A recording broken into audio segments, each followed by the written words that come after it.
I came to bring the pain, hardcore from the brain. And this is Pound for Pound Boxing, The voice of a new generation. where we pull back no punches. By predictions and results. Guys, apologize a million times for us being Neglectful. and slack as a mother. We got busy lives. Sorry. It's been crazy times lately. Taxes, all sorts of stuff. So moving right along. Let's go. Results. Israel Vasquez versus Rafael Marquez. We got Israel Vasquez with the split decision, 12th round. A brilliant fight, a hell of a conclusion to a nice trilogy. Probably one of the best trilogies in recent years. And I mean, what can you say? These guys gave it all, their heart and hell. I mean, they're even talking about doing a fourth fight. And that'd be great. I'd like to see it. Fight. You know why? Because I believe that Rafael Marquez gave it up in the 12th round. Last final round. I think he took that round off and it backfired on him. I think it was that close of a fight. Where that last round is what mattered, and Israel showed the heart, and he just pulled it at the end. But had it not been for that, I would have had it for Marquez.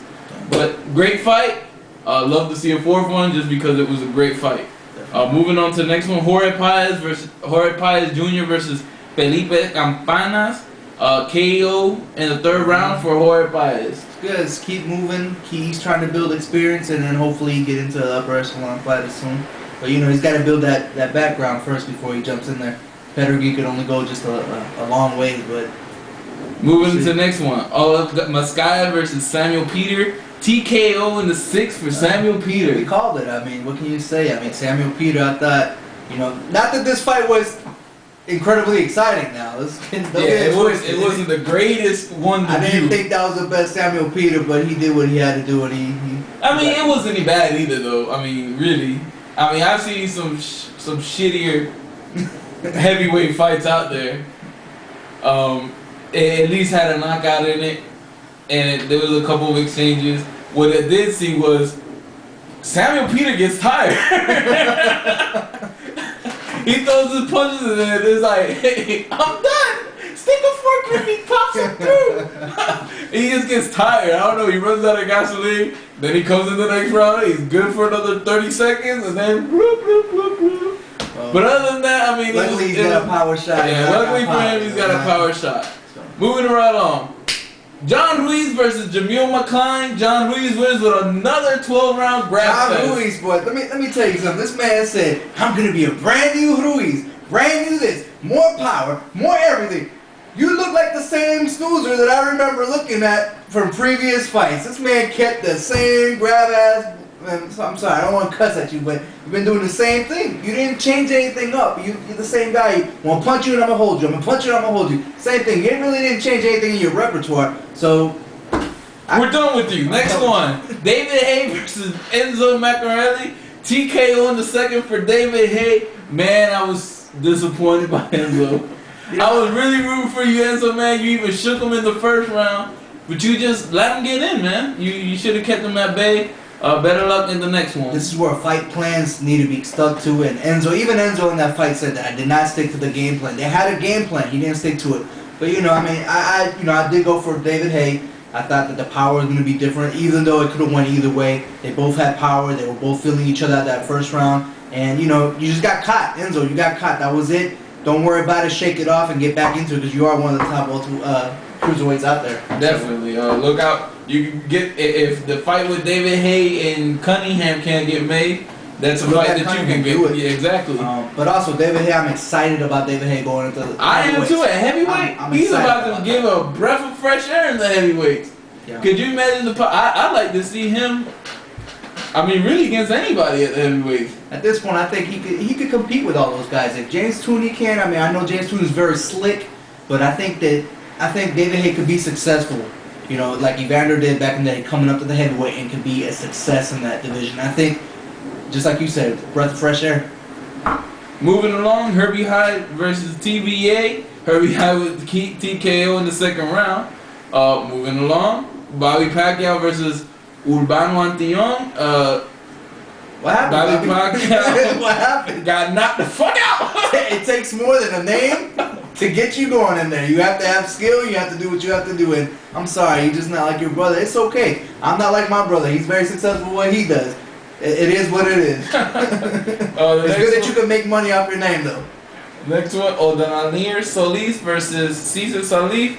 Unanimous decision, 8th round for Solis. You know what I mean? Solis is moving up, and I think that's another guy to bring more breath air into the heavyweight division. There's actually a fight out there on YouTube. You guys need to check this out. It's David Haye against Solis. Very exciting fight. If you guys haven't checked it out, look it up. Check it out. Next one, Peter Manfredo Jr. versus Shane Benfield. TKO in the 6th for Peter Manfredo.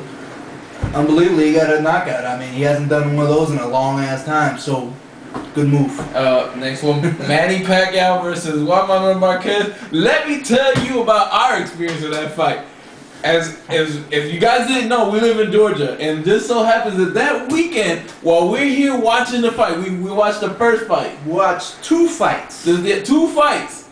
And right when it's about to go into the 3rd fight, tornadoes come around, knock out a power line, and we have a blackout all over South Georgia, including us. Including River Street, we had St. Patty's Day, which there was over 200,000 people down there partying in the dark.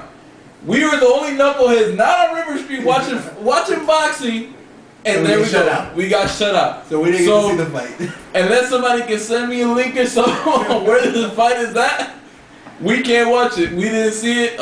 Can't really report too much on it. It's a shame. I mean, all I can do is read about, Fight News and all the other sites that they talk about, Manny knocking him down and there's a nice split decision win. But I mean, I really want to experience the fight, and that night was really disappointing because we were sitting in the dark, hoping that the power would cut back on. So we can watch the fight. My boy Don Pai leaves, and right when he leaves, about 10 minutes later, the damn power comes back on. I was just like, wow. At this point, it was like 1:30 in the morning. The fight was gone anyways. So moving along, Stephen Luevano versus Terdsak Jardine. Unanimous decision for Stephen Luevano. And the last fight, David Diaz versus Ramon Montano. Majority decision for David Diaz. Which was unbelievable to me because he dominated that whole fight. I don't understand where the 3rd judge saw 114. I mean, it was just... Yeah, he was on crack. He was on crack. I agree. David Diaz, I thought, was putting on the clinic. But I guess the judges saw it differently. Upcoming fights, Andre Ward versus Ruiz. Man, I am all on Andre Ward by KO. I am done with Ruben Williams. Yeah, because he did go for Ruben Williams last time when I told you it was Alan Green. So Andre Ward definitely supposed to be the future 168, the super middleweight division. Another Chad Dawson type of guy. Maybe he is the future, maybe he's not. There's a good test for him and go from there. Next one, Joel Casamayor versus Michael Cassidis. I got Michael all day long, baby. Done with Joel Casamayor. Hopefully he gets knocked out and put into retirement. Definitely. Next one, Librado Andreo versus Robert Stiglitz. I'm going to go Andrade. He's going to be the man. I think the Mexican is a tough cat, and he's going to pull it out. I agree. Gavin Reese versus Andreas Kotlanik. I'm going to go with Gavin Reese. He's coming out the Joe Kaze camp. He's got Enzo as his trainer. Gavin Reese, look out for this kid. Hopefully he can make some sparks come out this year. We're rolling with Reese. Corey Spinks versus Vernon Phillips. Looking to Spinks to outbox Vernon Phillips. Outbox him. He doesn't have no power. I'm not expecting a knockout, but do your thing. You got the sweet science behind you. Kasim Umo versus Cornelius Bundridge is actually a pretty good fight. It's a good fight here. I'm kind of torn between the two, to be truthful. Do you like the type of opponent who throws a lot of punches, or you like the guy with a lot of power? It's up to you guys to decide which one you like, but I'm going to go with the punching machine. I'm going to go with Kasim. But at the same time, I'm going with Burners because I like power. So like power. Yeah, we just split on that one. Although I think Uma's gonna win, but I like the power in Bundred, so I just want to roll with the power in this one. Whoever takes this fight is gonna move up, definitely in the rankings. So definitely good fight. It's a good crossover fight for them. Bronco McCarver versus Raul Marquez. I like Raul Marquez all day long. I like old Oscar De La Hoya's roommate from the Olympics. I mean, Marquez trying to make that comeback. He's trying to mount it. This would be a good fight if he beats McCarver. I mean, he's moving in the right direction. I think that he's got the skill. Years back he fought Shane Mosley, and I actually thought he was ahead on the cards until he got that nasty cut on his eye and they called off the fight. But he's a good cat. Hopefully he could get back in shape and get back into the mix. And then finally, Arthur Abrams versus Elvin Ayala. I like Arthur Abrams, but I like to see him fight the other champs. That's true. I mean, I'm tired of seeing him fight these other guys. It's like he's playing it safe. You're taking too many of these mandatory fights when you can try to unify the division, and make something happen. Make some money, do it, and really test yourself. Because, I mean, you got the skills. No doubt about it. You're being called out. You definitely can take a punch. You can take a punch. You proved that by your broken jaw against Miranda. You went 12 rounds. I mean, you got the heart, you got the skill, you got power. Let's go ahead and see how good you really are, man. Get in the mix and stuff.